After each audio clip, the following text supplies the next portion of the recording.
The details that literally nobody thinks about and nobody tells you when you're buying a home.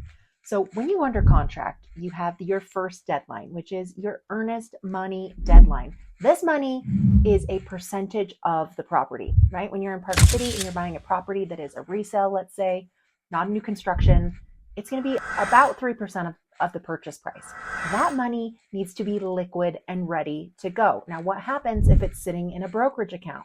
What happens if it takes your bank 4 days for them to move the money from the brokerage account to your checking account so that it can be liquid and movable?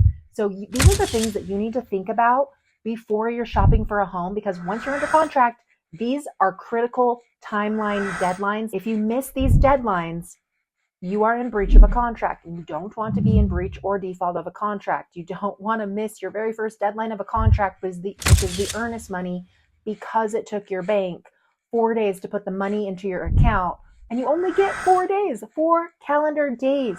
The Utah real estate purchase contract is 4 calendar days. Now, if you know it's going to take your bank 4 days to put that money in your account and you want to write an offer, you need to be on top of letting your agent know, hey, it's going to take my bank 4 days to even get this money into my account.